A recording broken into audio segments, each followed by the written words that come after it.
BJP നേടിയ നേട്ടത്തിൻ്റെ അടിസ്ഥാനപരമായ കാരണം ഒറ്റയൊരു കാര്യമേ ഉള്ളൂ, നരേന്ദ്രമോദി മാത്രം. രാഷ്ട്രീയ ഇച്ഛാശക്തിയുള്ള ഒരു നേതാവിനെ ആർക്കും ഒന്നും ചെയ്യാൻ കഴിയത്തില്ല എന്നുള്ളതിൻ്റെ അവസാനത്തെ തെളിവാണ് നരേന്ദ്രമോദി നേടിയ നേട്ടം. നരേന്ദ്രമോദിയുടെ കാൽവാരി ആരാണെന്നുള്ള വേറെ ചർച്ചയാണ്. നിലവിലെ സംഘടനാ സംവിധാനം കൊണ്ട് BJPക്ക് മുന്നേറാൻ സാധിക്കും. BJP സ്വന്തമായ ഒരു പാർട്ടി സംവിധാനം ഇവിടെ കെട്ടിപ്പടുത്തിട്ടില്ല. മോദിയുടെ ഒരു ഇമേജിലാണ് ഈ BJP ഇവിടെ നിൽക്കുന്നത്. താങ്കളുടെ ഫസ്റ്റ് പ്രിഫറൻസ് ആർക്കായിരിക്കും? ഞാൻ ഫസ്റ്റ് പ്രിഫറൻസ് കൊടുക്കുന്നത് ശോഭാ സുരേന്ദ്രനാണ്. ശോഭാ സുരേന്ദ്രനെ മത്സര രംഗത്ത് നിന്ന് മാറ്റാൻ എത്ര കോടി വേണമെങ്കിലും കൊടുക്കാൻ കരുണാകരൻ തയ്യാറായിരുന്നു. അദ്ദേഹത്തിന് ഇതിൻ്റെ അപകടം മനസ്സിലായി. കമ്മ്യൂണിസ്റ്റ് പാർട്ടിയുടെ തട്ടകമായ പുന്നംപുറ വയലാറിൻ്റെ നാടായ രക്തസാക്ഷികൾ ഉറങ്ങുന്ന ആലപ്പുഴയിൽ അവർ നേടിയ 3 ലക്ഷം വോട്ട്. അപ്പോൾ BJP ഒരു വനിതാ പ്രസിഡന്റിനെ ഈ ഘട്ടത്തിൽ കൊടുത്താൽ എങ്ങനെ CPM-ൽ നിന്നും എങ്ങനെ കോൺഗ്രസിൽ നിന്നും വ്യത്യസ്തമാണ് എന്ന് തെളിയിക്കാൻ കിട്ടുന്ന സന്ദർഭമാണ്.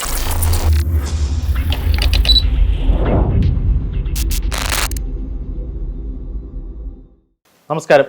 സമകാലിക രാഷ്ട്രീയ സാമൂഹ്യ സാഹചര്യങ്ങൾ വിശകലനം ചെയ്യുന്ന ഇൻ്റർവ്യൂവിൻ്റെ പുതിയൊരു അധ്യായത്തിലേക്ക് എല്ലാവർക്കും സ്വാഗതം. ഇന്ന് നമ്മോടൊപ്പം അതിഥിയായി എത്തിയിരിക്കുന്നത് ശ്രീ കോന്നി ഗോപകുമാറാണ്. Welcome sir, welcome to interview. താങ്കളെ ഒരു വിദ്യാഭ്യാസ വിചക്ഷണൻ, അധ്യാപകൻ, രാഷ്ട്രീയ നിരീക്ഷകൻ, അങ്ങനെ പല മാനങ്ങളാണ്. താങ്കളെക്കുറിച്ച് അറിയാവുന്ന ഒരുപാട് പ്രേക്ഷകർ നമുക്കിടയിലുണ്ട്, പക്ഷെ അറിയാത്ത ആൾക്കാരും ഉണ്ടാകാം. ആദ്യം താങ്കളെ ഒന്ന് സ്വയം പരിചയപ്പെടുത്തിയ പ്രേക്ഷകർക്ക്, അറിയാത്ത ആൾക്കാർക്ക് കൂടെ ഒന്ന് അറിയാമല്ലോ. ഞാൻ കോളേജ് അധ്യാപകനായിരുന്നു. അടിസ്ഥാനപരമായിട്ട് കോന്നി NSS കോളേജിൻ്റെ പ്രിൻസിപ്പലായിരുന്നു. പിന്നീട് ഞാൻ അനൗപചാരിക വിദ്യാഭ്യാസ രംഗത്ത് കുറച്ച് പ്രവർത്തനങ്ങൾ ചെയ്തിട്ടുണ്ട്. കേരള സംസ്ഥാന സാക്ഷരതാ മിഷൻ്റെ ഡയറക്ടറായിരുന്നു. സ്റ്റേറ്റ് റിസോഴ്സ് സെൻറ്റർ എന്ന സ്ഥാപനമുണ്ട്, അതും അനൗപചാരിക വിദ്യാഭ്യാസമാണ്.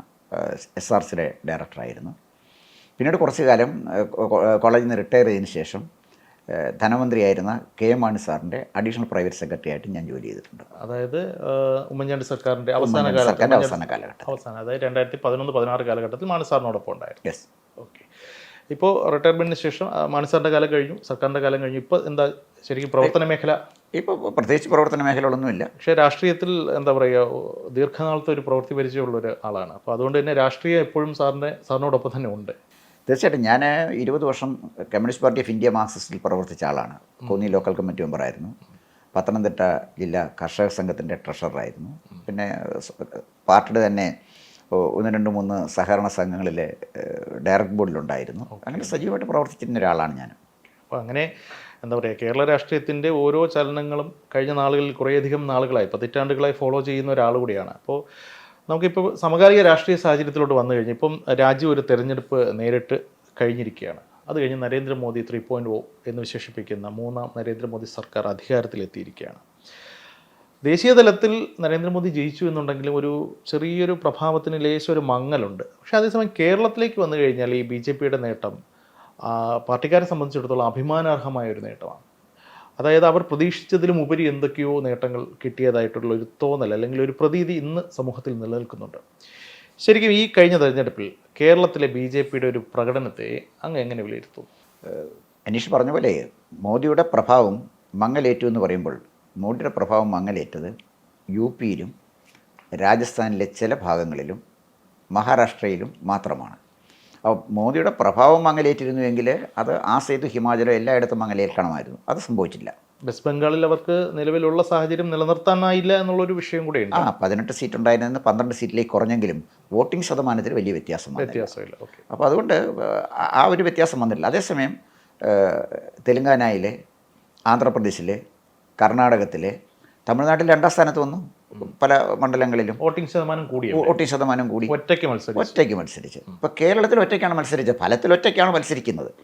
അപ്പോൾ കേരളത്തിലും നന്നായിട്ട് പെർഫോം ചെയ്യാൻ കഴിഞ്ഞു. അപ്പോൾ ഞാൻ പറഞ്ഞു വന്നത്, കേരളത്തിലെ BJP നേടിയ നേട്ടത്തിൻ്റെ അടിസ്ഥാനപരമായ കാരണം ഒറ്റയൊരു കാര്യമേ ഉള്ളൂ, നരേന്ദ്രമോദി മാത്രം. അതാണ് ബ്രാൻഡാണ് വിജയിച്ചത്. ആ ബ്രാൻഡാണ് കേരളത്തിൽ വിജയിച്ചത്. മനസ്സിലായി, പോയിന്റ് ക്ലിയർ ആണ്. പക്ഷേ ഇപ്പം കേരളത്തിൽ വിരിഞ്ഞിരിക്കുന്ന ഏക താമര തൃശ്ശൂരാണ്.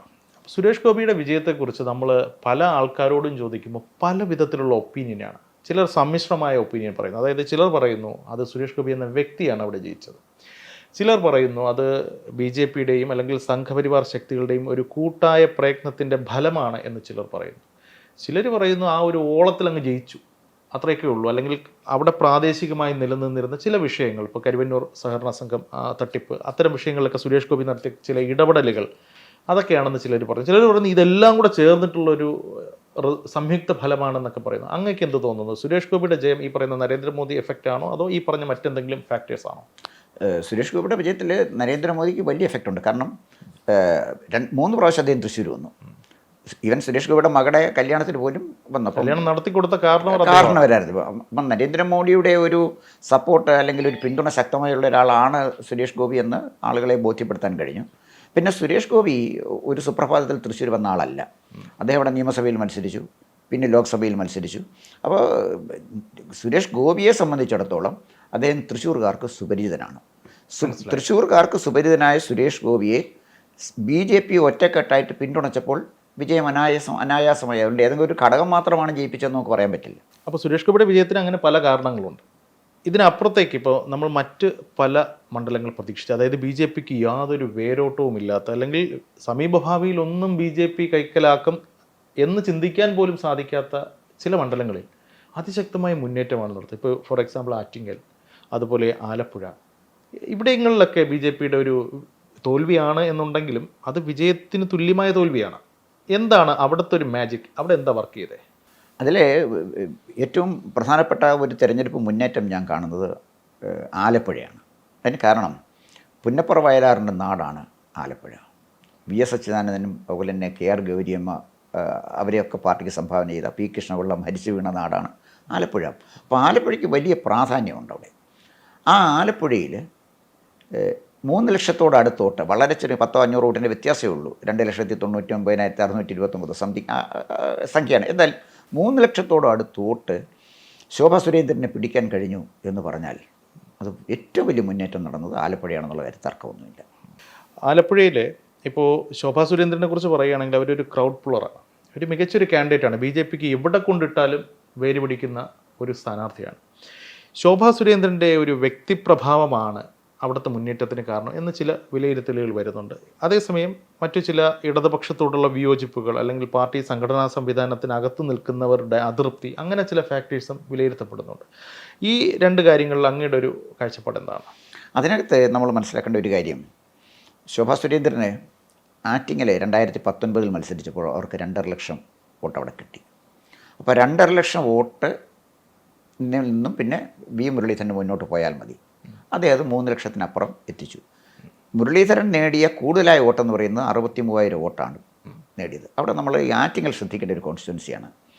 കേരളത്തിലെല്ലായിടത്തും കോൺഗ്രസിൻ്റെ സ്ഥാനാർത്ഥികൾ മികച്ച ഭൂരിപക്ഷത്തിൽ ജയിച്ചപ്പോൾ ആറ്റിങ്ങൽ എന്തുകൊണ്ട് അവസാനം വരെയും കിതച്ച് കഷ്ടിച്ചടിച്ച് അതെന്തുകൊണ്ട് സംഭവിച്ചു? അതൊന്ന് നിരീക്ഷിച്ചാൽ നമുക്കൊരു കാര്യം മനസ്സിലാക്കാവുന്നത്, അതിനകത്ത് രാഷ്ട്രീയ ഉപശാലകളിൽ പറയുന്ന ചില കാര്യങ്ങളുണ്ട്. അതായത് കോൺഗ്രസും BJPയുമായിട്ട് അവിടെ ഒരു ധാരണ ഉണ്ടാകാനുള്ള വളരെ സാധ്യത കുറവ്. ഒരു പക്ഷേ അടൂർ പ്രകാശും മുരളീധരനും തമ്മിലായാൽ പോലും അതിനകത്ത് അത്ഭുതപ്പെടേണ്ട കാര്യമില്ല. അപ്പോൾ എന്തൊക്കെയോ ചില പോക്കറ്റുകളിൽ നിന്ന് വോട്ടുകൾ അങ്ങോട്ട് മറിച്ചു കൊടുക്കാൻ അടൂർ പ്രകാശിൻ്റെ മൗനസമ്മതമില്ലായിരുന്നുവെങ്കിൽ അടൂർ പ്രകാശ് അങ്ങനെ ദയനീയമായി ജയിക്കേണ്ട ഒരാളല്ല. കാരണം പിന്നെ ആറ്റിങ്ങൽ ബൈപ്പാസ് വന്നു, കാര്യങ്ങളൊക്കെ വന്നു, ബൈപ്പാസ് വന്നില്ല, വന്നുകൊണ്ടിരിക്കുകയാണ്. യെസ്, അതിൻ്റെ പണി നടന്നുകൊണ്ടിരിക്കുകയാണല്ലോ. അപ്പോൾ ഇതൊക്കെ ചെയ്ത അടൂർ പ്രകാശ് എൻ്റെ നിയോജക മണ്ഡലത്തിലെ MLA ആയിരുന്നു 3 പ്രാവശ്യം. എനിക്ക് വളരെ വ്യക്തിപരമായിട്ട് അറിയാവുന്ന ആളാണ്. കേരള രാഷ്ട്രീയത്തിലെ ഏറ്റവും തന്ത്രശാലിയായ നേതാക്കന്മാരുടെ ഒരാളാണ്, കോന്നി പിടിച്ചെടുത്ത നേതാവ്. അപ്പോൾ അടൂരായതുകൊണ്ടാണ് കോന്നി ജയിച്ചത്. അടൂർ പ്രകാശാണ് ജയിച്ചത്. 3 പ്രാവശ്യം അടുപ്പിച്ച് ജയിച്ചു, ഓരോ പ്രാവശ്യം ഭൂരിപക്ഷം കൂടി.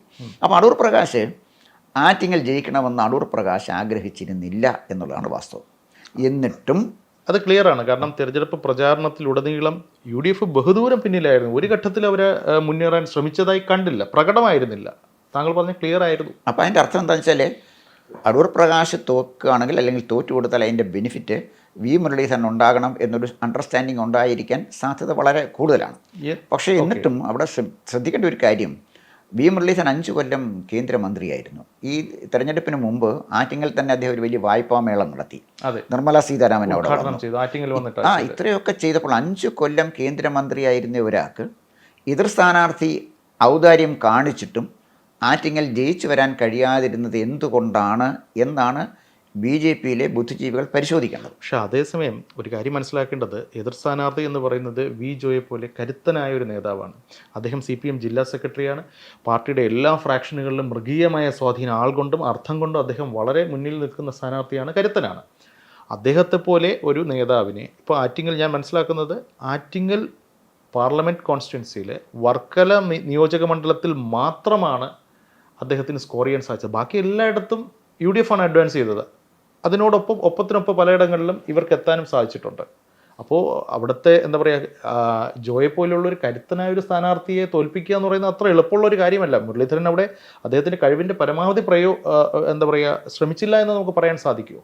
അല്ല, തീർച്ചയായിട്ടും 3 സ്ഥാനാർത്ഥികൾക്ക് 3 ലക്ഷത്തിലധികം വോട്ട് കിട്ടി. അപ്പോൾ ശ്രമിച്ചില്ല എന്നുള്ള പരാതിയല്ല ഞാൻ ഈ പറഞ്ഞത്. വി ജോയിക്ക് വിനയായിട്ട് മാറിയത് ആൻറ്റി ഇൻകുംബൻസി തന്നെയാണ്, അതിന് തർക്കമൊന്നുമില്ല. അദ്ദേഹം വലിയ കുഴപ്പക്കാരനായ ഒരാളാണെന്ന് ആരും ബ്രാൻഡ് ചെയ്ത് കേട്ടിട്ടില്ല. താരതമ്യേന സൗമ്യനാണെന്നാണ് ഞാൻ മനസ്സിലാക്കുന്നത്.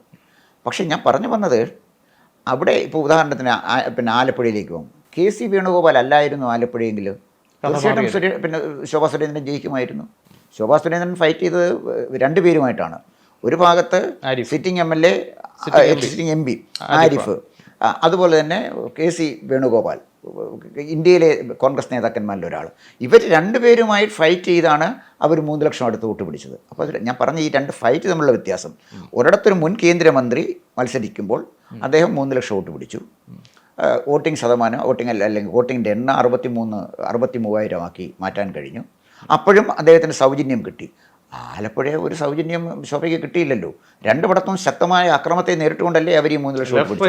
ശക്തമായ മത്സരം. പക്ഷേ നമുക്ക് ഇപ്പം BJPയുടെ നേട്ടത്തെക്കുറിച്ച് പറയുമ്പോൾ തിരുവനന്തപുരം കൂടെ നമുക്ക് ഇഗ്നോർ ചെയ്ത് പോകാൻ പറ്റില്ല. തിരുവനന്തപുരത്തും ഈ പറയുന്നത് പോലെ അവസാന നിമിഷം വരെയും സസ്പെൻസ് നിലനിർത്തിയിട്ട് ലാസ്റ്റ് തീരദേശത്ത് ചില ബൂത്തുകളിൽ വോട്ട് എണ്ണുമ്പോൾ UDFൻ്റെ സ്ഥാനാർത്ഥി അല്ലെങ്കിൽ ഇന്ത്യ മുന്നണിയുടെ സ്ഥാനാർത്ഥി മുന്നേറുകയായിരുന്നു.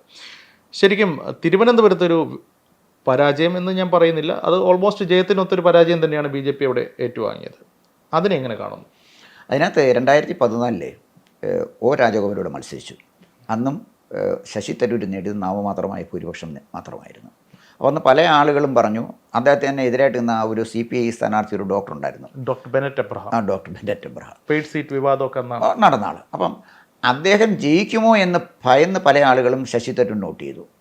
അപ്പോൾ അവർ ഇലക്ഷൻ റിസൾട്ട് വന്നു കഴിഞ്ഞപ്പോൾ പലരും വ്യക്തിപരമായ സംഭാഷണത്തിൽ പറഞ്ഞ് കഷ്ടമായിപ്പോയി, രാജേട്ടൻ വോട്ട് ചെയ്യേണ്ടായിരുന്നു, ഈ ബെന്നറ്റ് എബ്രഹാം ജയിക്കുമെന്നുള്ള ഒരു ആശങ്കയിലാണ് ശശി തരൂരിന് കൊടുത്തത്. അപ്പോൾ ഇവിടെ വന്നത് എന്താണ്, ഇവിടെയും ശശി തരൂരിനെ ജയിച്ചത് തീരദേശ വോട്ടുകളാണ്.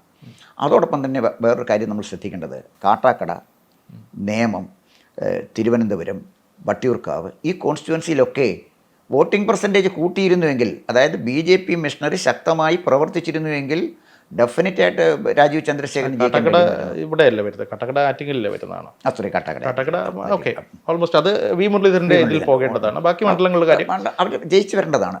അപ്പോൾ അത് എനിക്ക് തോന്നുന്നത് തിരുവനന്തപുരത്തെ പാർട്ടി മിഷണറി ഭംഗിയായി BJPയുടെ പാർട്ടി മിഷണറി പ്രവർത്തിച്ചു എന്ന് ഞാൻ വിചാരിക്കുന്നില്ല. ഈ രാജീവ് ചന്ദ്രശേഖരനെ പോലൊരു സ്ഥാനാർത്ഥി വന്നപ്പോൾ അത് എത്രമാത്രം അവർക്ക് അക്സെപ്റ്റ് ചെയ്യാൻ പറ്റിയെന്ന് എനിക്ക് അറിഞ്ഞുകൂടാ. എന്തായാലും ശരി, ഇതിനകത്ത് പരാജയത്തിൻ്റെ കാരണം പാർട്ടി മിഷണറിയുടെ ഭാഗത്തുണ്ടായ അലംഭാവം തന്നെയാണ്, അതിന് തർക്കമൊന്നുമില്ല. ഇപ്പോൾ ഒരിടത്ത് BJP വിജയിച്ചിരിക്കുന്നു, 20 പാർലമെൻറ്റ് മണ്ഡലങ്ങളിൽ ഒരിടത്ത് BJP വിജയിച്ചിരിക്കുന്നു. ഈ പറയുന്നത് പോലെ 2 അല്ലെങ്കിൽ 3 തോൽവി എന്ന് പറയുന്നത് വിജയത്തിന് തുല്യമായ തോൽവി തന്നെയാണ്. 10-11 ഇടങ്ങളിൽ അവർ ഭയങ്കരമായി മുന്നേറ്റം നടത്തി. ശരിക്കും BJPയുടെ ഒരു ശോഭനമായ ഒരു കാലമാണോ കേരളത്തിൽ വരാനിരിക്കുന്നത്? അങ്ങയുടെ ഒരു വിലയിരുത്തൽ എന്താ? BJP ഏറ്റവും വെല്ലുവിളി നിറഞ്ഞ ഒരു കാലഘട്ടത്തിലേക്ക് പോവുകയാണ്. അതായത് 2009 അവർക്ക് ഈ 2 ഡിജിറ്റിൽ എത്താൻ പറ്റില്ല. 2014 ആദ്യമായിട്ട് BJP ഒരു ഇലക്ഷനിൽ 2 ഡിജിറ്റിൽ എത്തുന്നത്. എന്നാണ് മോഡി, എന്താണ് ഒറ്റ കാരണം, മോഡി. അതാണ് കാരണം. അതാണ് ഞാൻ പറഞ്ഞത്, മോദിയുടെ എഫക്റ്റാണ് കേരളത്തിലെ. അല്ലാതെ ഈ BJP സ്വന്തമായ ഒരു പാർട്ടി സംവിധാനം ഇവിടെ കെട്ടിപ്പടുത്തിട്ടില്ല. മോദിയുടെ ഒരു ഇമേജിലാണ് ഈ BJP ഇവിടെ നിൽക്കുന്നത്. ഇപ്പോൾ BJP വെല്ലുവിളി നേരിടുന്നു എന്ന് അനീഷ് ചോദിക്കുമ്പോൾ, BJP നിസ്സാരമായ വെല്ലുവിളിയല്ല നേരിടുന്നു. ഒരിടത്ത് CPM-നെ നമ്മൾ എത്ര അണ്ടർ എസ്റ്റിമേറ്റ് ചെയ്ത് എന്തെല്ലാം വിമർശനം പറഞ്ഞാലും CPM വളരെ ശക്തമായൊരു കേഡർ പാർട്ടിയാണ്. തകർച്ചയുണ്ടായെങ്കിൽ അതിനെ അതിജീവിച്ച് തിരിച്ചു വരാൻ കരുത്തുള്ളൊരു പാർട്ടി തന്നെയാണ് കേരളത്തിലെ CPM. അങ്ങനെയാണ് അതിന് ആഴത്തിൽ വേരുകളുണ്ട്. കോൺഗ്രസ് എന്ന് പറഞ്ഞാൽ കോൺഗ്രസിന് ആൾക്കൂട്ടമാണ്. കോൺഗ്രസ് വികാരത്തിൻ്റെ പക്ഷേ അതിൻ്റെ ഏറ്റവും വലിയ പ്രത്യേകത, കോൺഗ്രസിന് ഏത് ഗ്രാമതലത്തിൽ ചെന്നാലും ഒരു നേതാവിനുണ്ട്, ഒരു വാർഡിലൊരു നേതാവിനെത്താം. കുറഞ്ഞതൊരു 5 സ്ഥാനാർത്ഥിയെങ്കിലും കോൺഗ്രസിന് അനായാസം. അതേസമയം മറ്റൊരു ഭാഗം കൂടെ ഉണ്ട്, നേതാക്കന്മാരേ ഉള്ളൂ, അണികളില്ല എന്നുള്ളൊരു പ്രശ്നം കൂടെ കോൺഗ്രസ് നേരിടുന്നുണ്ട്. അല്ല, ആൾക്കൂട്ടം എപ്പോഴും അങ്ങനെ ആയിരിക്കുമല്ലോ. ആൾക്കൂട്ടത്തിന് അണികൾ വേണ്ടല്ലോ. അണികൾ കേഡർ പാർട്ടിക്കാണ് വേണ്ടത്. ആൾക്കൂട്ടത്തിന് ഒരിക്കലും അണികൾ വേണ്ട. ഇന്ദിരാഗാന്ധിയുടെ കാലഘട്ടത്തിൽ എന്താണ് ചെയ്തിരുന്നത്? എൻ്റെ ചെറുപ്പസമയം ഇന്ദിരാഗാന്ധിയൊക്കെ നിറഞ്ഞിരിക്കുന്നു. ഇന്ദിരാഗാന്ധിയുടെ കരങ്ങൾക്ക് ശക്തി കൂട്ടാൻ എക്സിനും വൈക്കും വോട്ട് ചെയ്യാൻ പറഞ്ഞു. ഇവിടെ സ്ഥാനാർത്ഥിയല്ല പ്രശ്നം, ഇന്ദിരാഗാന്ധി. ആ ഒരു ഒരു ഒരു ഒരു പാരമ്പര്യമാണ് കോൺഗ്രസിനുള്ളത്. താങ്കൾ നേരത്തെ പറഞ്ഞതിന് ഒരു മറുവശമുണ്ട്. നരേന്ദ്രമോദി എന്ന ആ ഒരു ബിംബത്തിലാണ് കേരളത്തിലെ BJP നിലനിന്ന് പോകുന്നത്. അദ്ദേഹത്തിന് 72 വയസ്സ് കഴിഞ്ഞു. അപ്പോൾ അദ്ദേഹത്തിൻ്റെ കാലാവധി, BJP നിശ്ചയിച്ചിരിക്കുന്ന ഒരു കാലാവധിയുണ്ട്. ഒരു നിശ്ചിത പ്രായപരിധി എത്തുമ്പോഴേക്കും അദ്ദേഹത്തിന് ഇതിൽ നിന്നും പിൻവാങ്ങിയേ പറ്റത്തുള്ളൂ. അല്ലെങ്കിൽ അദ്ദേഹം രാഷ്ട്രീയ വനവാസത്തിലേക്ക് കടക്കും. പിന്നെ അത് കഴിഞ്ഞപ്പോൾ കേരളത്തിൻ്റെ അവസ്ഥ, അല്ലെങ്കിൽ കേരളത്തിലെ BJPയുടെ അവസ്ഥ എങ്ങനെയായിരിക്കും? കേരളത്തിലെ BJP അവസ്ഥ, കേന്ദ്രത്തിലെ BJP നേതാക്കന്മാരുടെ ജനസമ്മതി ആശ്രയിച്ച് മാത്രം നിൽക്കുന്നൊരു സ്ഥിതിയിലേക്ക് കേരളം മാറിപ്പോയി. അതിൻ്റെ കാരണം BJPയുടെ കേഡർ പൊളിറ്റിക്കലി എഡ്യൂക്കേറ്റഡ് അല്ല. ഇപ്പോൾ ഒരു ഉദാഹരണം ഞാൻ പറയാം. നിങ്ങൾ CPMൻ്റെ, ഞാൻ CPMൽ പ്രവർത്തിച്ചുകൊണ്ട് പറയുകയാണ്, CPMൻ്റെ ഒരു ലോക്കൽ കമ്മിറ്റി സെക്രട്ടറിക്ക് സംസാരിക്കുന്ന പോലും ഒരു രാഷ്ട്രീയ ഭാഷ ഉപയോഗിച്ച് സംസാരിക്കാൻ കഴിയുന്ന BJPയുടെ സംസ്ഥാന നേതാക്കന്മാരില്ല. അതാണ് ഞാൻ ഈ പറയുന്നത്. കേരളത്തിൽ ഇവർ മതത്തിൻ്റെ അടിസ്ഥാനത്തിലാണ് രാഷ്ട്രീയത്തെ കണ്ടിരിക്കുന്നത്. ഭാഷ എന്നുകൊണ്ട് ഉദ്ദേശിക്കുന്നത് സാധാരണക്കാർ, CPMകാർ ഏറ്റവും കൂടുതൽ പരിഹാസങ്ങൾക്കും ഈ ടെക്നോളജി, സോഷ്യൽ മീഡിയയുടെ കാലത്ത് ട്രോളുകൾക്കും വിധേയമാകുന്ന ഒരു കാര്യമാണ്. ഇവർ സംസാര രീതി എന്ന് പറയുന്നത് താത്വികമായ അവലോകനം, ചില ടെക്നിക്കൽ ജാർഗൻസൊക്കെ ഉപയോഗിച്ചിട്ട് കൊളോണിയൽ ചിന്താധാര, റാഡിക്കലായ മാറ്റം, ഇത്തരത്തിലുള്ള ഒരു സാധാരണക്കാരിൽ നിന്ന് അകന്നു നിൽക്കുന്ന ഒരു ഭാഷ BJPക്ക് വശമില്ലാത്തത് കൊണ്ടാണ് എന്നാണ് അങ്ങ് ഉദ്ദേശിച്ചത്? ഒരിക്കലുമല്ല. അവരെപ്പോഴും സാധാരണക്കാരൻ്റെ പ്രശ്നങ്ങളോടൊപ്പമാണ്. ആരാണ് സാധാരണക്കാർക്കൊപ്പം? ആരാണ്? CPM. അപ്പം ഞാൻ പറഞ്ഞു വന്നത്, എങ്ങനെ സാധാരണക്കാരോടൊപ്പമാണ് CPM എന്ന് പറയുമ്പോഴേ തെറ്റിദ്ധരിക്കരുത്. അത് സംസ്ഥാന നേതൃത്വത്തിൻ്റെ കാര്യമല്ല ഞാൻ ഈ പറയുന്നത്. സൊസൈറ്റികൾ അവരുടെ കയ്യിലാണ്. നമുക്ക് അത്യാവശ്യം പെട്ടെന്ന് ലോൺ കിട്ടുന്ന സൊസൈറ്റിയിലോട്ട് ചെല്ലാം. കോളേജുകളിലേക്ക് പോയാൽ SFIയുടെ നിയന്ത്രണത്തിലാണ് കോളേജുകൾ. കുട്ടികൾക്ക് SFIയുടെ യോജിപ്പില്ലെങ്കിൽ SFI പ്രവർത്തിച്ചേ പറ്റൂ, അല്ലെങ്കിൽ ശാരീരികമായി ഉപദ്രവിക്കേണ്ടി വരും. അവർ SFIയിൽ പ്രവർത്തിക്കാൻ നിർബന്ധിതരാകും. അപ്പോൾ ഇതൊക്കെ ചില കൊണ്ട്, അതുപോലെ തന്നെ NGO union, gazetted officers association, college അധ്യാപകർക്കാണെങ്കിൽ AKPCTA, GCTA, ഇങ്ങനെ ഈ അവരുടെ ഒരു തലം കോൺഗ്രസിൻ്റെ AKGCT.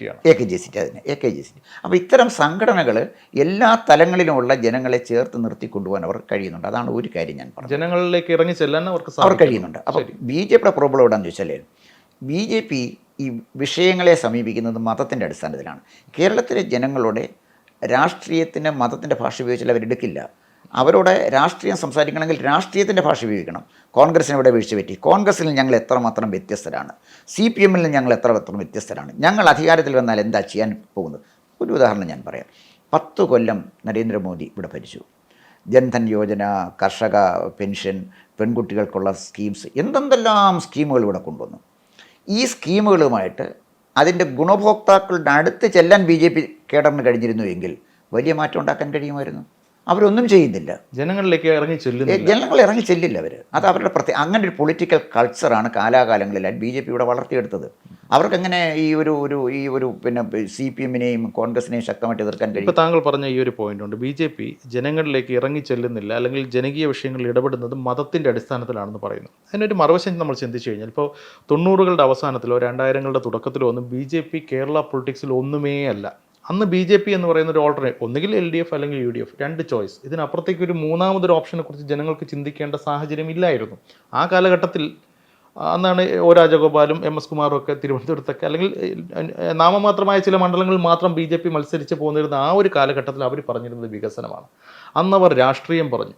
അന്നവർ ഇവിടെ ഒരു മാറ്റം വരേണ്ടതിൻ്റെ ആവശ്യകത പറഞ്ഞു. ശരിക്കും പറഞ്ഞാൽ പബ്ലിക്കലി അവർ പൊളിറ്റിക്സാണ് സംസാരിച്ചത്, ജനങ്ങളുടെ ആവശ്യങ്ങൾ സംസാരിച്ചു. പക്ഷേ അന്നത്തെ ഒരു സൊസൈറ്റിക്ക് ഒരു പൊളിറ്റിക്കൽ ചേഞ്ചിൻ്റെ ആവശ്യമില്ലായിരുന്നു, അല്ലെങ്കിൽ അവരുടെ വിദൂര ചിന്തകളിൽ പോലും അങ്ങനെ ഒരു സാധ്യതയില്ലായിരുന്നു. ആ കാലഘട്ടത്തിൽ അവരത് പറഞ്ഞു. പക്ഷേ കാലങ്ങൾക്കിപ്പുറം LDFനെയും UDFനെയും മാറി മാറി പരീക്ഷിച്ച് ജനങ്ങൾ ചെറിയൊരു വിഭാഗമെങ്കിലും അസ്വസ്ഥരാണ് ഇരു ഭാഗത്തെ പെർഫോമൻസ് വെച്ച് നോക്കുമ്പോഴും. ആ ഒരു സാഹചര്യത്തിൽ BJPക്ക് ഇപ്പോൾ വീണ്ടും വികസനം പറഞ്ഞുകൊണ്ട് വളരാനുള്ളൊരു സ്പേസ് ഉണ്ട്. പക്ഷേ ആ സാഹചര്യത്തിൽ അവർ പറയുന്ന മതമാണ്. എക്സാക്ട്ലി നോർത്ത് ഇന്ത്യയിൽ പരീക്ഷിക്കുന്ന ആ ഒരു മതത്തിൻ്റെ രാഷ്ട്രീയം, ഇത് ഇവിടെ എത്രത്തോളം, ഇനി എത്ര നാൾ ഇവർക്ക് ഈ മതം പറഞ്ഞ് മുന്നോട്ട് പോകാൻ സാധിക്കും? അത് അവരെ ബോധ്യപ്പെടേണ്ട ഒരു കാര്യം. ഇപ്പോൾ ഉദാഹരണത്തിന് മതം ഏറ്റവും ഭംഗിയായിട്ട് ക്ലിക്ക് ചെയ്ത് 2019 പാർലമെൻറ്റ് ഇലക്ഷനാണ്. ഈ മതം ക്ലിക്ക് ചെയ്യുമ്പോഴേ ശരിക്കും പറഞ്ഞാൽ CPMൻ്റെ തകർച്ച തുടങ്ങുന്ന അവിടെയാണ്. CPMൻ്റെ നേതാക്കന്മാരുടെ ഒരു ധാരണ, ഹിന്ദു വോട്ട്, പ്രത്യേകിച്ച് ഈഴവ വോട്ട്, അവർ കുറച്ചുകൂടെ പിന്നെ റവല്യൂഷണറി ആയിട്ട് വിപ്ലവകരമായിട്ട് ചിന്തിക്കുന്ന ഒരു കമ്മ്യൂണിറ്റിയാണ്. അവരുടെ വോട്ട് ഉറച്ച വോട്ടാണ്, അതിൽ മാറ്റം വരുന്നില്ല. ഞങ്ങൾ ആരുമായിട്ട് കൂട്ടുകൂടിയാൽ, ഏത് ക്ഷേത്രവും പൊളിച്ചാൽ, ദൈവവിശ്വാസത്തെ തള്ളി പറഞ്ഞാൽ ഇതൊന്നും ആ വോട്ട് നഷ്ടപ്പെടില്ല. അത് ഞങ്ങളുടെ പൊളിറ്റിക്കൽ വോട്ടാണ്. അവർ പ്രത്യയശാസ്ത്രത്തിന് വോട്ട് ചെയ്യുന്നവരാണ്. അപ്പുറത്തുനിന്ന് കിട്ടുന്ന വോട്ടുകൾ ഇങ്ങോട്ട് പോരട്ടെ. അപ്പം ശബരിമല വിഷയമെടുത്ത് രണ്ടാം നവോത്ഥാനം ഉണ്ടാക്കാമെന്നുള്ളൊരു സങ്കല്പത്തിലാണ്. അപ്പം ആ രണ്ടാം നവോത്ഥാനം പറഞ്ഞ് എല്ലാവരുടെയും വോട്ട് പിടിക്കാം, അതായിരുന്നു CPM-ൻ്റെ ഒരു കാൽക്കുലേഷൻ. പക്ഷെ സംഭവിച്ചെന്താണ്? പാളിപ്പോയി. ഹിന്ദു വോട്ടുകൾ അത് പരിശോധിച്ചാൽ മതി. മാർക്സിസ്റ്റ് പാർട്ടിക്ക് മൃഗീയ ഭൂരിപക്ഷമുള്ള വാർഡുകളിൽ പോലും അവിടുത്തെ വോട്ടുകൾ UDF-നാണ് പോയത്, BJP-ക്കല്ല. കാരണം BJP-ക്ക് വോട്ട് കൊടുത്തുകൊണ്ട് പ്രയോജനമില്ലെന്ന് അവർക്കറിയാം. അതുകൊണ്ട് UDF-ന് വോട്ട് ചെയ്തു. അപ്പോഴാണ് മാർക്സിസ്റ്റ് പാർട്ടിക്ക് മനസ്സിലായ മതത്തെ തൊട്ടാൽ പാർട്ടി പൊള്ളും എന്ന് മനസ്സിലായത്. ഇത് അവരെ ഞെട്ടിക്കുന്ന ഒരു തിരിച്ചറിയലായിരുന്നു. ആ തിരിച്ചറിയലിൽ നിന്നാണ്. എന്നിട്ടും തുടർന്നുള്ള നാളുകളിൽ ഏതെങ്കിലും മതത്തിൻ്റെ, അപ്പം ഞാൻ പേരൊന്നും എടുത്ത് പറയുന്നില്ല, പക്ഷേ നമ്മളോടൊപ്പം ഉള്ളവർ അവർ അവിടെ തന്നെ ഉണ്ടാവും, പക്ഷേ മറ്റുള്ളവരെ പ്രീണിപ്പിച്ചാൽ മാത്രം നമ്മുടെ കാര്യങ്ങൾ അവരും കൂടെ ഇങ്ങ് പോരും എന്നുള്ളൊരു ചിന്ത പിന്നീടുള്ള നയസമീപനങ്ങളിലും LDF-ൻ്റെ ഭാഗത്തുനിന്ന്, വിശേഷ CPM-ൻ്റെ ഭാഗത്തുനിന്ന് ഉണ്ടായതായി കാണുന്നു. ഈ റിസൾട്ട് അവർക്ക് പ്രതികൂലമായതിൻ്റെ ഒരു കാരണം അതാണെന്നും വിലയിരുത്തപ്പെടുന്നു. ശരിയാണോ? അല്ല, ഇതിനകത്ത് CPM-നെ എപ്പോഴും നയിച്ചുകൊണ്ടിരുന്നത് ഒന്നോ രണ്ടോ ബുദ്ധിജീവികളാണ്. അവരാണ് പൊളിറ്റിക്കൽ സ്ട്രാറ്റജി തീരുമാനിക്കുന്നത്.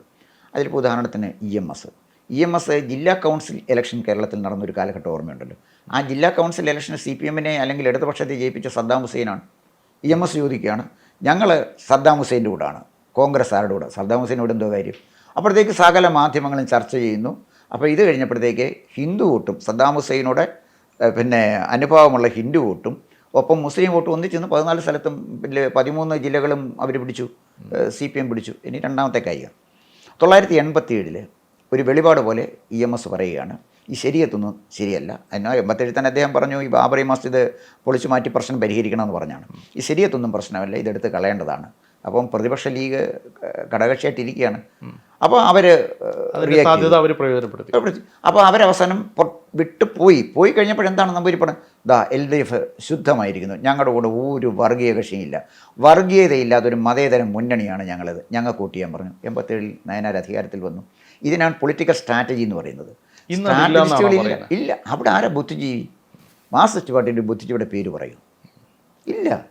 അതിനകത്ത് പോളിസി തീരുമാനിക്കാൻ പറ്റുന്ന ആളുകളില്ല. ഇപ്പോൾ അതിനകത്ത് ബുദ്ധിജീവിയുടെ ഭാഷയിൽ, ഇപ്പോൾ ഉദാഹരണത്തിന് MA ബേബി, അദ്ദേഹം ബുദ്ധിജീവിയാണെന്ന് അദ്ദേഹം സങ്കല്പിക്കുന്നു, ചില ആളുകൾ സങ്കല്പിക്കുന്നു. എനിക്ക് അങ്ങനെ തെറ്റിദ്ധാരണ. മുണ്ടശ്ശേരി എന്നൊക്കെ പറയുന്നുണ്ട്. ഈ പിന്നെ അത് അവിടെ നിൽക്കട്ടെ. ഞാൻ ചോദിക്കുന്നത് കോവിഡിനെ കുറിച്ചുള്ള അദ്ദേഹത്തിൻ്റെ ഒരു വിശകലനം കേട്ടായിരുന്നു. ഞാൻ കോവിഡ് പിടിച്ചു കിടന്ന കാലത്താണ് ഇത് കണ്ടത്. കോവിഡ് വന്ന് മരിക്കുമെന്നുള്ള സംശയം എനിക്ക് മാറിയിട്ട് ഞാൻ ചിരിച്ച് മരിക്കുമെന്നുള്ള സംശയം. ഇങ്ങനെയൊക്കെ പറയുന്ന ബുദ്ധിജീവികൾ അവർക്ക് എവിടെ എത്തിക്കാൻ പറ്റും? പാർട്ടിയിൽ ബുദ്ധിജീവിയില്ല. ഇപ്പോൾ താങ്കൾ നേരത്തെ പറഞ്ഞ BJP നേരിടുന്ന സമാനതകളില്ലാത്ത വെല്ലുവിളി ഒരു ഭാഗത്ത്, CPM-നെ സംബന്ധിച്ചിടത്തോളം സ്ട്രാറ്റജി പ്ലാൻ ചെയ്യാൻ, ഡിസൈൻ ചെയ്യാൻ പറ്റുന്ന നേതാക്കന്മാരില്ലാത്ത അവസ്ഥ CPM. ശരിക്കും കോൺഗ്രസ് ആണെങ്കിൽ അവർ ഓൾമോസ്റ്റ് സ്വയം ക്ഷയിച്ചുകൊണ്ടിരിക്കുന്നു. ഒരു എന്താ പറയുക, നേതൃബാഹുല്യം ഒരു ഭാഗത്ത്, തമ്മിൽ തല്ല് ഒരു ഭാഗത്ത്, ആര് അധികാരത്തിൽ വരുമെന്നുള്ള അധികാര തർക്കം മറുഭാഗത്ത്. കോൺഗ്രസ് ക്ഷയിച്ചുകൊണ്ടിരിക്കുന്നു, CPM ഇത്തരം പ്രതിസന്ധികൾ നേരിടുന്നു, BJP-ക്ക് പ്രതിസന്ധിയുണ്ട്. നരേന്ദ്രമോദിക്ക് ശേഷം എന്ത് എന്നൊരു ചോദ്യം ഉണ്ടെങ്കിൽ പോലും ഇനി അങ്ങോട്ട് ആരായിരിക്കും സ്കോർ ചെയ്യുക? 3 പേരുടെയും പ്രതിസന്ധികൾ പറഞ്ഞു, പക്ഷേ സ്കോർ ചെയ്യാൻ പോകുന്ന ആരായിരിക്കും? സ്കോർ ചെയ്യാൻ സാധ്യതയുള്ളത് BJP-ക്കാണ്. കാരണം BJP നില്ലിൽ നിന്നാണല്ലോ തുടങ്ങുന്നത്. എത്ര സ്കോർ ചെയ്താലും ഇപ്പം തന്നെ പാർലമെന്റ് സീറോയാണ്. ഇനി ഒരു പോയിന്റ് കിട്ടിയാലും അപ്പം നഷ്ടപ്പെടാനുള്ളത് CPM-നും കോൺഗ്രസിനും മാത്രമേ ഉള്ളൂ. പക്ഷേ സ്കോർ ചെയ്യണമെങ്കിൽ അതിന് പറ്റുന്ന ഒരു നേതൃത്വം കേരളത്തിൽ BJP-ക്ക് ഉണ്ടാകണം, അല്ലാതെ ഒരിക്കലും അവർക്ക് സ്കോർ ചെയ്യാൻ പറ്റില്ല. താങ്കൾ പറഞ്ഞ പോയിന്റ് ക്ലിയർ ആണ്. ഇനി സാധ്യത താങ്കൾ കൽപ്പിക്കുന്നത് BJP-ക്കാണ്. അതിൻ്റെ കാരണങ്ങളും താങ്കൾ നേരത്തെ പറഞ്ഞു. അങ്ങനെയാണെങ്കിൽ ഒരു മറുചോദ്യം, നിലവിലെ സംഘടനാ സംവിധാനം കൊണ്ട് BJP-ക്ക് മുന്നേറാൻ സാധിക്കുമോ? നിലവിലുള്ള സംഘടനാ സംവിധാനത്തെ തീർത്തും അഴിച്ചു പണിയാതെ ഒരു കാരണവശാലും BJP-ക്ക് മുന്നേറാൻ കഴിയില്ല. പുതിയൊരു നേതൃനിര അവിടെ വരണം. അത് അവിടെ വന്നാൽ മാത്രം പോരാ, താഴെ തട്ടിൽ വരെ ആളുകളെ ട്രെയിൻ ചെയ്ത് നിർത്തി മുന്നോട്ട് കൊണ്ടുപോകാൻ കഴിയുന്ന ഒരു നേതാവ് വേണം. നല്ലൊരു ക്രൗഡ് പുള്ളർ തീർച്ചയായിട്ടും BJP-ക്ക് ഉണ്ടാകണം. അത്തരത്തിൽ BJP വളർന്നെങ്കിൽ മാത്രമേ BJP-ക്ക് ഒരു സ്പേസ് കേരളത്തിൽ കിട്ടുകയുള്ളൂ. നിലവിൽ ഒരുപാട് നേതാക്കന്മാരുണ്ട്. അതിൽ 1, 2, 3 താങ്കളുടെ പ്രിഫറൻസ്, ഫസ്റ്റ് പ്രിഫറൻസ് ആർക്കായിരിക്കും? ഞാൻ ഫസ്റ്റ് പ്രിഫറൻസ് കൊടുക്കുന്നത് ശോഭാ സുരേന്ദ്രനാണ്. സെക്കൻഡ് പ്രിഫറൻസ് ഞാനിപ്പോൾ നോക്കിയപ്പോഴേ മുരളീധരൻ സംസ്ഥാന പ്രസിഡൻ്റായിട്ടിരുന്ന ആളാണ്. അദ്ദേഹം വിജയിച്ചു എന്ന് എനിക്ക് അഭിപ്രായമില്ല. കെ സുരേന്ദ്രൻ പരാജയപ്പെട്ട സംസ്ഥാന പ്രസിഡൻ്റാണ്. കൃഷ്ണദാസ് അദ്ദേഹവും പ്രസിഡൻ്റായിട്ടിരുന്ന ആളാണ്. ഇനിയും പ്രസിഡൻ്റ് ആകാനുള്ള ഒരാൾ എം ടി രമേശ് മാത്രമേ ഉണ്ടായിരുന്നുള്ളൂ. ഇവൻ പി എസ് ശ്രീധരൻപിള്ള, പിന്നെ അതുപോലെ തന്നെ കുമ്മനം രാജശേഖരൻ, ഇവരൊക്കെ ഇരുന്നാണ്. അപ്പം ആ ഇടത്ത് നമുക്കൊരു സെക്കൻഡ് ഓപ്ഷൻ സത്യത്തിന് ഞാനൊന്ന് ആലോചിച്ചൊരു രാഷ്ട്രീയ നിരീക്ഷകനെന്ന് ആലോചിക്കുമ്പോൾ ഇല്ല. അതായത് താങ്കൾ പറയുന്നു ഇനി BJP രക്ഷിക്കാൻ ശോഭ മാത്രം, കേരള ലീഡർഷിപ്പിൽ നിന്ന് എടുക്കുകയാണെങ്കിൽ ശോഭ മാത്രം. എന്തുകൊണ്ട്? അതിന് കാരണം നമ്പർ 1, ശോഭ ഒരു ക്രൗഡ് പുള്ളറാണ്. ശോഭ ക്രൗഡ് പുള്ളറാണെന്ന് ഞാൻ പറയുമ്പോൾ അതിന് തെളിവുകൾ വേണ്ടേ? ആന്ധ്രാപ്രദേശ് കൊണ്ടിട്ടാലും അവിടെയും വരും 100 പേർ. അതിപ്പം പിന്നെ ഇവിടെ പോയല്ലോ, യുപിയിൽ അവിടെയും അവർ ആൾ കാണാൻ ഭയങ്കരമായി പെർഫോം. അപ്പോൾ അതുപോലെ തന്നെ മഹാരാഷ്ട്രയിൽ പോയി അവിടെയും അവരുടെ പ്രസംഗം കേൾക്കാൻ ആളുണ്ട്. അപ്പോൾ ഒരു ക്രൗഡ് പുള്ളറാണ്. അതാണ് നമ്പർ 1. നമ്പർ 2, ക്രൗഡ് പുള്ളർ ആയതുകൊണ്ട് മാത്രം ഒരാൾക്ക് ജയിക്കണമെന്നില്ല. അവരുടെ ഇലക്ടറൽ പെർഫോമൻസ് നോക്കണം. ഇവരുടെ ഇലക്ടറൽ പെർഫോമൻസ് ഞാനിത് പഠിച്ചിട്ടാണ് പറയുന്നത്. ഒരു ആളുടെക്കുറിച്ച് നമ്മൾ പറയുമ്പോൾ പഠിച്ചിട്ട് വേണമല്ലോ പറയാൻ. 2004 ശോഭാ സുരേന്ദ്രൻ ആദ്യമായിട്ട് തെരഞ്ഞെടുപ്പ് രംഗത്ത് വരുന്നത്. അത് വടക്കാഞ്ചേരിയിലാണ്. വിദ്യുശക്തി മന്ത്രി തന്നെ കെ മുരളീധരൻ മത്സരിക്കുകയാണ്. സർവശക്തനായ കരുണാകരൻ നിറഞ്ഞു നിൽക്കുകയാണ്. AC മൊയ്തീൻ എന്ന മന്ത്രി ആൾ അത്ര ഒന്നും പ്രസക്തനല്ലാത്ത അല്ലെങ്കിൽ പ്രശസ്തനല്ലാത്ത ഒരു കാലഘട്ടം. അവിടെ നിന്ന് ശോഭാ സുരേന്ദ്രന് 10,000-ലധികം വോട്ട് പിടിച്ചു. മുരളി തോറ്റത് 2,000 വോട്ടിനാണ്. അപ്പോൾ ഞാൻ അന്ന് ഞങ്ങൾ പത്രത്തിലൊക്കെ അറിഞ്ഞത് ശോഭാ സുരേന്ദ്രനെ മത്സര രംഗത്ത് നിന്ന് മാറ്റാൻ എത്ര കോടി വേണമെങ്കിലും കൊടുക്കാൻ കെ കരുണാകരൻ തയ്യാറായിരുന്നു. അദ്ദേഹത്തിന് ഇതിൻ്റെ അപകടം മനസ്സിലായി. പക്ഷേ 2,000 വോട്ടിന് അപ്പോൾ അത് മനസ്സിലാക്കേണ്ടത് അതിന് മുമ്പ് നിന്ന ഒരു PV ഭട്ടതിരിപ്പാടാണ്. ശോഭയുടെ തേരോട്ടം അവിടെ തുടങ്ങാണ്. അപ്പോൾ PV ഭട്ടതിരിപ്പാട് മോശം സ്ഥാനാർത്ഥിയാണോന്ന് എനിക്ക് ചോദിച്ചറിയാം. അദ്ദേഹത്തിന് എനിക്ക് സുപരിതനല്ല. അദ്ദേഹം നിന്നപ്പോൾ അദ്ദേഹം 5,000-6,000 വോട്ടാണ് അദ്ദേഹത്തിന്. BJP കുറിച്ച് ആളുകൾ ചിന്തിക്കുന്നതേ ഇല്ല. അത് പെട്ടെന്നൊരു ഷിഫ്റ്റ് നോക്കണം. ഒരു സ്ഥാനാർത്ഥി മാറിക്കഴിഞ്ഞപ്പോഴത്തേക്ക് 5,000 വോട്ടിൽ നിന്ന് 11,000 വോട്ടായിട്ട് അല്ലെങ്കിൽ 10,000 വോട്ടായിട്ട് മാറ്റുക. BJP കുറിച്ച് ചിന്തിക്കാത്ത അതാണ് ഞാൻ പറഞ്ഞത്. അവിടെയാണ് ക്രൗഡ് പുള്ളർ എന്നുള്ളതിൻ്റെ പോയിന്റ് ഞാൻ പറഞ്ഞത്. അവിടെ നിന്ന് തുടങ്ങി. രണ്ടാമത് പൊന്നാനി വന്നു. പൊന്നാനിയിലും അവർ നന്നായിട്ട് പെർഫോം ചെയ്തു. ലീഗിൻ്റെ കോട്ടയാണ്. പൊന്നാനിയിൽ അവർ മത്സരിച്ചപ്പോഴും അതിന് തൊട്ട് മുമ്പുണ്ടായിരുന്ന സ്ഥാനാർത്ഥിയേക്കാൾ ഒരു അഡ്വക്കേറ്റ് മഞ്ചേരി, അതിൻ്റെ പേര് ഞാൻ മറന്നുപോയി, അദ്ദേഹമായിരുന്നു അവിടെ മത്സരിച്ചത്. അദ്ദേഹം ഇത് പറഞ്ഞാൽ 5,000-4,000 വോട്ട് നടത്തുന്നതാണ് അവർ 12,000-13,000 വോട്ടാക്കി മാറ്റുന്നത്. ഏറ്റവും വലിയ വ്യത്യാസം നമ്മൾ കാണുന്നത് പിന്നീട് അവർ പാലക്കാട് ലോക്സഭയിലേക്ക് മത്സരിക്കുന്നു.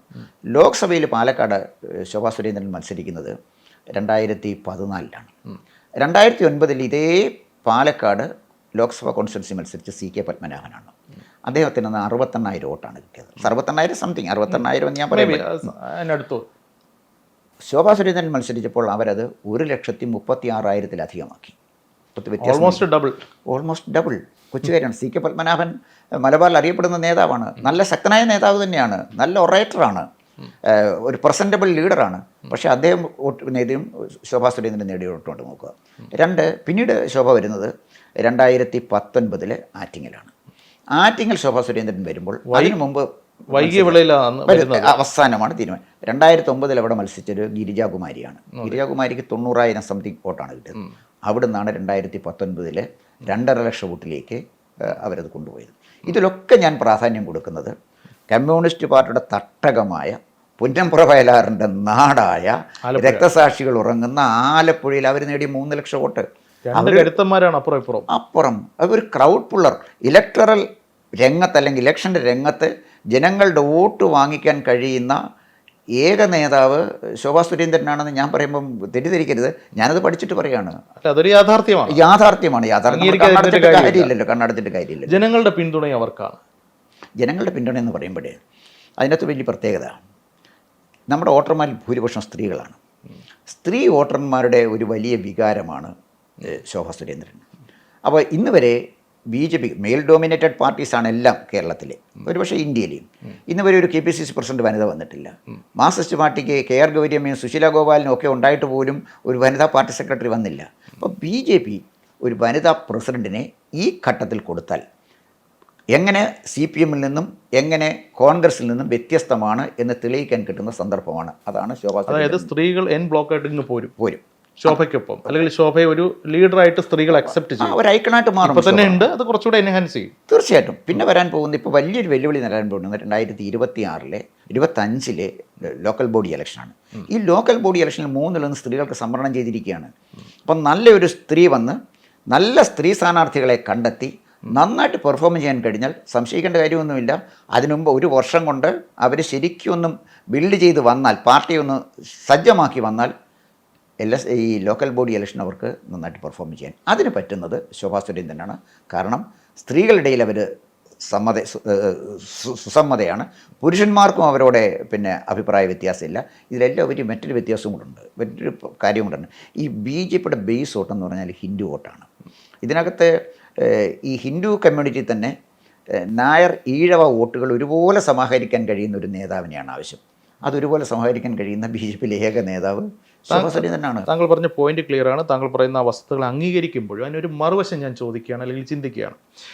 ഒരു പാർട്ടിയുടെ അമരത്തിരുന്നു കൊണ്ട് ആ പാർട്ടിയെ ലീഡ് ചെയ്യുക എന്ന് പറയുന്നത് അത്ര എളുപ്പമുള്ള കാര്യമല്ല. ഒരുപക്ഷെ ഒരു MLAയോ ഒരു മന്ത്രിയോ ചെയ്യുന്നതിനേക്കാൾ ഒരു ഹെർക്കൂലിയൻ ടാസ്ക്കാണ് ഒരു പാർട്ടി ഒരു പ്രസ്ഥാനത്തെ മുഴുവൻ ഓടിക്കുക എന്ന് പറഞ്ഞാൽ നിസ്സാര കാര്യമല്ല. അവിടെ VM സുധീറിനെ പോലെ ഒരു കരുത്തനായ ആദർശധീരനായ ഒരു നേതാവ് KPCCയുടെ അമരത്ത് വന്നിട്ട് ഞാൻ ജസ്റ്റ് ഒരു കമ്പാരിസൺ നടത്തുകയാണ്. അദ്ദേഹം അവിടുന്ന് സ്വയം ഇറങ്ങിപ്പോയി. ആരോഗ്യ കാരണങ്ങളാണ് പറഞ്ഞത്. പക്ഷേ ആരോഗ്യ കാരണങ്ങളൊന്നും അല്ല. ഈ പാർട്ടി മെഷീനറി ഓടിച്ചുകൊണ്ട് പോകുന്നത് അദ്ദേഹത്തിൻ്റെ ആദർശവും പാർട്ടിയുടെ പ്രായോഗിക രാഷ്ട്രീയത്തിൻ്റെ ചില തലങ്ങളുണ്ട്. താങ്കൾക്ക് അറിയാമായിരിക്കുമല്ലോ. അതും ഇതും കൂടെ സമരസപ്പെട്ട് പോകത്തില്ല. അപ്പോൾ VM സുധീരൻ അവിടെ പരാജയപ്പെട്ടത് എന്തുകൊണ്ട് എന്ന് ചോദിച്ചു കഴിഞ്ഞാൽ ഒറ്റ കാരണമേ ഉള്ളൂ. വാചക കസരത്ത് നടത്തുന്നത് പോലെ പാർട്ടി സംവിധാനം ഓടിച്ചുകൊണ്ട് പോകാൻ പറ്റത്തില്ല. കാശിന് കാശ് തന്നെ വേണം. ശോഭയെപ്പോലെ, ഞാൻ ശോഭയെ അണ്ടർ എസ്റ്റിമേറ്റ് ചെയ്യുന്നതല്ല, അവർ കരുത്തരായ നേതാവാണ്. പക്ഷേ അവരെപ്പോലെ ഒരു സ്ത്രീ വന്നാൽ ഈ പാർട്ടി സംവിധാനങ്ങൾ എത്രത്തോളം എണ്ണയിട്ട യന്ത്രം പോലെ പ്രവർത്തിപ്പിക്കാൻ അവർക്ക് സാധിക്കും? അതിന് മറുപടി പറയണമെങ്കിൽ അതിനകത്ത് പ്രധാനപ്പെട്ട ഒരു കാര്യം, ശോഭാ സുരേന്ദ്രന് വനിതാ മോർച്ചയുടെ സംസ്ഥാന പ്രസിഡൻ്റായിരുന്നു. ആ കാലഘട്ടത്തിലാണ് കേരളത്തിൽ വനിതാ മോർച്ച വളരെ ശക്തമാക്കി മാറ്റാൻ ശോഭാ സുരേന്ദ്രന് കഴിഞ്ഞു. അവരൊരു പാർട്ടിയുടെ അഖിലേന്ത്യാ സെക്രട്ടറിമാരിൽ ഒരാളായിട്ടിരുന്നു. പാർട്ടിയുടെ പല സ്ഥലങ്ങളിലും അവരിരുന്ന പരിചയം പാർട്ടിയുമായി ബന്ധപ്പെട്ടവർക്കുണ്ട്. പിന്നെ ചോദ്യം ചോദിക്കുമ്പോഴേ ഇന്ദിരാഗാന്ധി അധികാരത്തിൽ വരുമ്പോഴേ അത് ഗൂങ്കി ഗുഡിയ എന്നൊക്കെ പറഞ്ഞ് കളിയാക്കിയാണ് ഇന്ദിരാഗാന്ധിയെ പ്രധാനമന്ത്രി സ്ഥാനത്ത് നിയന്ത്രിക്കാമെന്ന് വിചാരിച്ചു. ഇന്ദിരാഗാന്ധി ആദ്യം ചെയ്തത് എന്താണ്? കാമരാജ് നാടാർ, SK പട്ടേൽ, നിജലിംഗയ്യ, ഇങ്ങനെ തുടങ്ങി ഹനുമന്തയ്യ, ഈ കോൺഗ്രസിനകത്ത് ഒരു സിൻഡിക്കേറ്റ് കിളവന്മാരിയ്ക്കായിരുന്നു. ഇതുങ്ങളെ മുഴുവൻ എടുത്ത് വെളിക്കളഞ്ഞു. അപ്പോൾ എല്ലാവരും ഞെട്ടി. പത്രങ്ങൾ പറഞ്ഞു ഇവരൊക്കെ പോയി കഴിഞ്ഞാൽ നിജലിംഗപ്പ പോയാൽ കർണാടകത്തിൽ എന്താണ്, SK പാട്ടീൽ പോയാൽ മഹാരാഷ്ട്രയിലോട്ട് പോകും, കാമരാജ് പോയി തമിഴ്നാട്ടിൽ എങ്ങനെയാണ് കോൺഗ്രസ് ജയിക്കുക? അടുത്ത ഇലക്ഷൻ വന്നപ്പോൾ ഇന്ദിരാഗാന്ധി അടിച്ചു കയറി. കാരണം എന്താണെന്നറിയാം?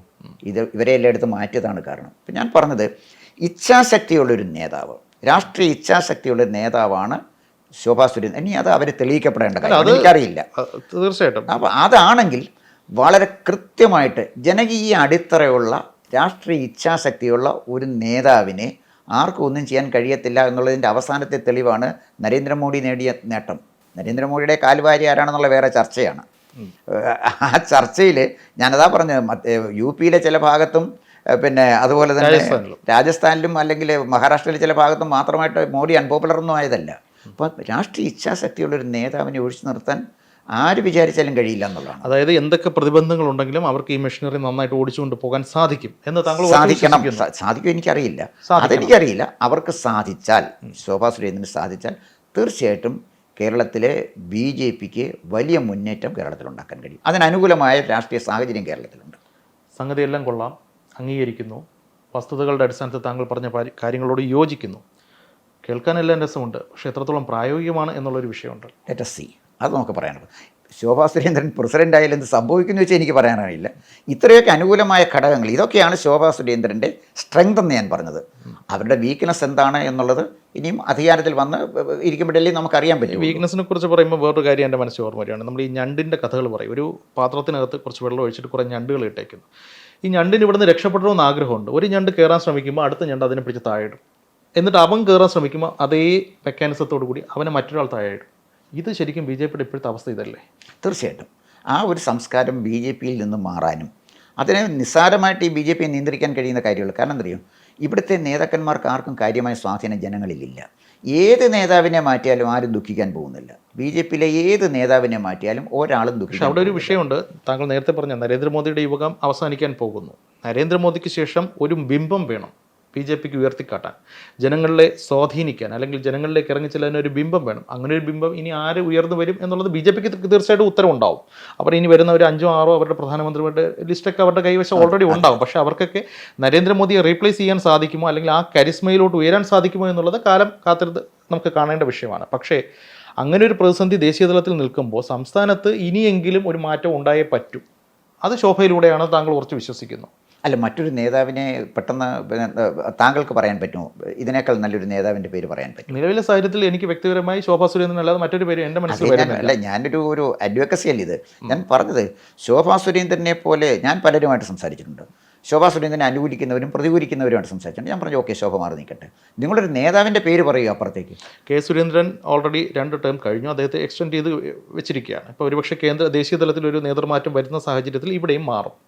പക്ഷേ അദ്ദേഹം തന്നെ വീണ്ടും വരുമെന്ന് പറയുന്നു, അദ്ദേഹം കേന്ദ്രമന്ത്രിയാകുമെന്ന് പറയുന്നു. അതേസമയം വേറെയും കരക്കമ്പികൾക്ക് പഞ്ഞൊന്നുമില്ല. ശോഭയ്ക്ക് BJP കേന്ദ്ര നേതൃത്വമായിട്ട് എന്തോ ഒരു പിൻവാതിൽ സെറ്റിൽമെൻറ്റ്, അതായത് അവരെ പാലക്കാട് മത്സരിക്കാം, ഉപതെരഞ്ഞെടുപ്പിൽ ചിലപ്പോൾ മത്സരിച്ചേക്കാം, അവിടെ ജയിക്കുകയാണെങ്കിൽ ഒരു MLA എന്നുള്ള രീതിയിൽ അവരവിടെ തന്നെ ഫോക്കസ് ചെയ്യും, അത് ഒരു ഫോർമുല. അതേസമയം അവരവിടെ പരാജയപ്പെടുകയാണെങ്കിൽ അടുത്തൊരു കേന്ദ്രമന്ത്രി സ്ഥാനം, ഒരു റീഷഫ്ലിംഗ് വരുന്ന സമയത്ത് അവരെ ക്യാബിനറ്റിലേക്ക് എടുക്കും. പകരം സംസ്ഥാനത്തിൽ അവരൊരു ക്ലെയിം വെക്കാൻ പാടില്ല, അതായത് സംസ്ഥാന പ്രസിഡന്റിൻ്റെ ക്ലെയിം ശോഭ ഉന്നയിക്കാൻ പാടില്ല എന്നൊക്കെ ചില കരക്കമ്പികൾ കേൾക്കുന്നു. പക്ഷേ അതേസമയം ശോഭയോട് അടുത്ത വൃത്തങ്ങൾ നൽകുന്ന കൃത്യമായ സൂചന അവർ സംസ്ഥാന അധ്യക്ഷ പദവിയാണ് ആഗ്രഹിക്കുന്നത്, അതിനുവേണ്ടി അവർ ക്ലെയിം ചെയ്യും, അതിനുവേണ്ടി അവർ ശ്രമിക്കും. എത്രത്തോളം സക്സസ് ആവും എന്നുള്ളത് കാത്തിരുന്ന് കാണേണ്ട കാര്യമാണ്. തീർച്ചയായിട്ടും അതിപ്പോൾ പറഞ്ഞ പോലെ സുരേന്ദ്രന് മൂന്നാമതൊരു ടേം കൊടുക്കത്തക്ക വിധത്തിലൊരു കോൺട്രിബ്യൂഷൻ സുരേന്ദ്രൻ കേരളത്തിൽ ചെയ്തിട്ടില്ല. അഥവാ മൂന്നാമതൊരു ടേമാണ് സുരേന്ദ്രൻ. അങ്ങനെ അദ്ദേഹം ചെയ്തോ ചെയ്തില്ലയോ, പക്ഷെ അദ്ദേഹത്തിൻ്റെ കാലഘട്ടത്തിൽ എന്തൊക്കെ സംഭവിച്ചു എന്നുള്ളത് പരിഗണനാ വിഷയമല്ലേ. ഇപ്പോൾ കേരളത്തിൽ ഒരു MP ജയിച്ചെടുക്കുക എന്ന് പറഞ്ഞു കഴിഞ്ഞാൽ അത്ര നിസ്സാര കാര്യമല്ല. പക്ഷേ അതിൽ ഒരു മറുവാദമുണ്ട്, അതിൽ സുരേന്ദ്രന് പ്രത്യേകിച്ച് ഒന്നും ഇല്ല എന്നും പറയുന്നവരുണ്ട്. അത് ഒരു പരിധിവരെ ശരിയാണെന്ന് വ്യക്തിപരമായി ഞാനും വിശ്വസിക്കുന്നു. പക്ഷേ ഈ നേട്ടങ്ങളുടെ പട്ടിക, വോട്ടിംഗ് ശതമാനം ഇത്രയധികം കൂട്ടി, 20%, 20%, ഇവരുടെ വോട്ടിംഗ് പെർസെൻറ്റേജ് ഇത്രയും കൂടുക എന്ന് പറഞ്ഞാൽ അത് സുരേന്ദ്രനും അതിൻ്റെ ക്രെഡിറ്റ് അയക്കാൻ ഡിമാൻഡ് ചെയ്യാമല്ലോ. തീർച്ചയായും. അപ്പോൾ അതിൻ്റെ ആനുപാതികമായൊരു ഒരു വോട്ടിംഗ് വ്യത്യാസം കുറഞ്ഞ പക്ഷം വയനാട്ടിലെങ്കിലും വരണ്ടേ? അദ്ദേഹം അവിടെയാണല്ലോ മത്സരിച്ചത്. രാഹുൽ ഗാന്ധി മത്സരിച്ചു എന്നുള്ളത് ശരിയാണ്. പക്ഷേ ഞാൻ പറഞ്ഞത് ആര് മത്സരിച്ചോട്ടെ, ആര് മത്സരിച്ചാലും ഒരു നേതാവിനെ ആർജിക്കാൻ കഴിയുന്ന ജനസമ്മതിയുടെ തെളിവ് തെരഞ്ഞെടുപ്പാണ്. അത് വയനാട്ടിൽ അദ്ദേഹത്തിൻ്റെ പെർഫോമൻസ് മോശമായി പോയില്ലേ? ഞാൻ പറഞ്ഞു വന്നത് വളരെ മോശമായിരുന്നു. ആസ്ഥാനത്തുള്ള ചില വിവാദങ്ങളൊക്കെ ചെന്നപ്പെട്ടു എന്നുള്ളതിനപ്പുറത്തേക്ക് ഒരു മെച്ചം ഉണ്ടായി. അത് നേതൃത്വം ഈ ഇമ്മച്ചുവർ ആണെന്ന് തെളിയിക്കുന്നല്ലേ. പക്ഷേ വി മുരളീധരൻ ഒരു അവസരം കൂടെ കൊടുത്താൽ എന്താ കുഴപ്പം? ഒരു പ്രയോജനം ഉണ്ടാവില്ല. കാരണം എന്താണെന്ന് ചോദിച്ചാൽ മുരളീധരൻ കേന്ദ്രമന്ത്രിയായിരുന്ന ആളാണ്. അദ്ദേഹം 5 കൊല്ലം കേന്ദ്രമന്ത്രിയായിരുന്ന മുരളീധരനെ കേരളത്തിൽ ഈ പാർട്ടിയെ നിയന്ത്രിക്കാൻ കയ്യിലെടുക്കാൻ കഴിഞ്ഞു. കേരളത്തിലെ ജനങ്ങൾ, ഉദാഹരണത്തിന് രാജഗോപാൽ കേരളത്തിൽ നിന്ന് പോയി കേന്ദ്രമന്ത്രിയായിരുന്നു. ഇപ്പോൾ ആര്യാടൻ മുഹമ്മദ് പറഞ്ഞു കേരളത്തിന് എന്തെങ്കിലും ചെയ്തിട്ടുണ്ടെങ്കിൽ അത് രാജഗോപാലേ ചെയ്തുള്ളൂ റെയിൽവേയിൽ. അന്ന് അഹമ്മദ് വളരെ ശക്തമായിട്ട് എതിർത്തു. അപ്പോൾ അന്ന് രാജഗോപാലിനെ ആളുകൾ അക്സെപ്റ്റ് ചെയ്തതൊക്കെ കേരളത്തിന് വേണ്ടി എന്തെങ്കിലും ചെയ്ത മന്ത്രി എന്നുള്ള നിലയിലാണ്. അദ്ദേഹത്തിന്റെ പോർട്ട്ഫോളിയോ വേറെ ആയിരുന്നു. അതായിക്കോട്ടെ, വിദേശകാര്യം എന്ന് പറയുമ്പോൾ ജനങ്ങൾക്കിടയിലേക്ക് വികസനം ഒന്നും കൊണ്ട് കാണിക്കാൻ പറ്റുന്ന ഒരു പോർട്ട്ഫോളിയോ അല്ല. വിദേശകാര്യമന്ത്രിയായിരുന്നു സുഷമ സ്വരാജ്. പക്ഷെ അവർ ഒരുപാട് ജനകീയ ഇടപെടലുകൾ ഞാൻ പറഞ്ഞത്. അപ്പോൾ അതിനകത്ത് നമ്മൾ പറയുമ്പോൾ വി മുരളീധരൻ എന്ന് പറയുന്ന ഒരു നേതാവെന്ന് പറഞ്ഞാൽ, അപ്പം ഉദാഹരണത്തിന് KM മാണി സാറിൻ്റെ പുസ്തകം റിലീസ് ചെയ്തുകൊണ്ട് അരുൺ ജെയ്റ്റ്ലി പ്രസംഗിച്ചു. അദ്ദേഹം പറഞ്ഞത് KM മാണി ഒരു ചീഫ് മിനിസ്റ്റർ മെറ്റീരിയലാണ്. കാരണം ഒരു നേതാവ് ജനിക്കുകയാണ്, നേതാവിനെ നമുക്ക് വളർത്തിയെടുക്കാൻ പറ്റില്ല. പുറകിൽ നിന്ന് ആരെങ്കിലും സപ്പോർട്ട് ചെയ്യും, എങ്ങനെ വളർത്തിയെടുക്കാൻ പറ്റും? ഞാൻ പറഞ്ഞ അദ്ദേഹത്തിൻ്റെ ഒരു സംസ്ഥാന നേതാവ്, ആ ഒരു നേതാവാകാനുള്ള ഒരു ഇൻഗ്രീഡിയൻറ്റ് കൃത്യമായിട്ട് വി മുരളീധരൻ ഉണ്ടെന്ന് എനിക്ക് തോന്നിയിട്ടില്ല. ഈ കേന്ദ്ര നേതൃത്വത്തിൻ്റെ ഒരു സമീപനം എങ്ങനെയാണ്? താങ്കൾ പല നേതാക്കന്മാരുമായിട്ടും കേന്ദ്ര നേതാക്കന്മാരുമായിട്ടൊക്കെ ബന്ധമുള്ള ഒരാൾ കൂടിയാണല്ലോ. ശരിക്കും ശോഭയ്ക്ക് അനുകൂലമായൊരു സാഹചര്യമാണോ കേന്ദ്രത്തിൽ ഉരുത്തിരിയുന്നത്? അല്ല, കേന്ദ്ര നേതൃത്വത്തിൽ വി മുരളീധരൻ വലിയ സ്വാധീനമുള്ള ആളാണ്. കാരണം ഇന്നത്തെ കേന്ദ്ര നേതാക്കന്മാർ ഇപ്പം നഡ്ഡ ആയാലും ശരി, അല്ലെങ്കിൽ അതുപോലെ ആ കാലഘട്ടത്തിൽ വന്ന നിർമ്മല സീതാരാമൻ, ഇവരൊക്കെയായിട്ട് അദ്ദേഹത്തിന് വ്യക്തിപരമായ അടുപ്പമുണ്ട്, വളരെ വ്യക്തിപരമായ അടുപ്പമുണ്ട്. അദ്ദേഹം ABVPയുടെ നേതാവ്, യുവമോർച്ചയുടെ നേതാവ് എന്നുള്ള നിലയിൽ ഡൽഹി അദ്ദേഹത്തിൻ്റെ തട്ടകമായിരുന്നു. ഡൽഹിയിൽ അദ്ദേഹത്തിൻ്റെ ഒരുപാട് സ്വാധീനവും ഒക്കെ ഉണ്ട്. പക്ഷേ ആ സ്വാധീനം കൊണ്ട് കേരളത്തിൽ ജയിക്കണമെന്നില്ലല്ലോ. അതാണ് ഞാനീ പറഞ്ഞത്. അദ്ദേഹത്തിന് സ്വാധീനമുള്ള ഒരാളാണ്, കഴിവുള്ള ഒരാളാണ്, അതിലൊന്നും എനിക്ക് അഭിപ്രായ വ്യത്യാസമില്ല. പക്ഷേ കേരളത്തിലൊരു പാർട്ടിയെ നയിക്കണമെങ്കിൽ കേരളത്തിൽ ജനസമ്മതനായ ഒരു നേതാവിനെ പറ്റുള്ളൂ. അതാണ് അതിൻ്റെ വ്യത്യാസം. താങ്കളുടെ വാക്കുകളുടെ രത്നം ചുരുക്കം ഇതാണ്: കേന്ദ്രത്തിലെ സ്വാധീനം വെച്ചുകൊണ്ട് ആരും BJP കേന്ദ്ര നേതൃത്വം അതിന് പിന്നാലെ പോകരുത്. ജനങ്ങൾക്കിടയിൽ പ്രവർത്തിക്കുന്ന ഒരു ജനകീയ നേതാവ് ഉണ്ടെങ്കിൽ BJPക്ക് രക്ഷപ്പെടാം, അത് ശോഭാ സുരേന്ദ്രനാണ്. തീർച്ചയായിട്ടും. അതല്ലെങ്കിൽ കേരളത്തിലെ ജനങ്ങൾക്ക് BJP ഇല്ല, അവർക്ക് വേറെ ഓപ്ഷൻസ് ഉണ്ടല്ലോ. കോൺഗ്രസ് ഉണ്ട്, CPM ഉണ്ട്, അവരുടെ ഓപ്ഷനിൽ ഏതെങ്കിലും തിരഞ്ഞെടുക്കും. മനസ്സിലായി. ഏതായാലും കാര്യത്തിൽ തീരുമാനമെടുക്കേണ്ട ഞാനോ താങ്കളോ അല്ലെങ്കിൽ കേരളത്തിലെ പൊതുസമൂഹമോ ഒന്നുമല്ല. ഇതിലൊരു തീരുമാനമെടുക്കേണ്ടത് BJP കേന്ദ്ര നേതൃത്വമാണ്. അവർ ജനകീയമായൊരു തീരുമാനം, ജനഹിതമായൊരു തീരുമാനം തന്നെ എടുക്കുമെന്ന് നമുക്ക് പ്രത്യാശിക്കാം. വരും ദിവസങ്ങളിൽ നമുക്ക് നോക്കാം എന്താണ് BJPയിൽ സംഭവിക്കുന്നത്. അതിനുശേഷം അതുമായി ബന്ധപ്പെട്ട ചർച്ചകൾ നമുക്ക് ഇനിയും ആകാം. സന്തോഷം, നന്ദി.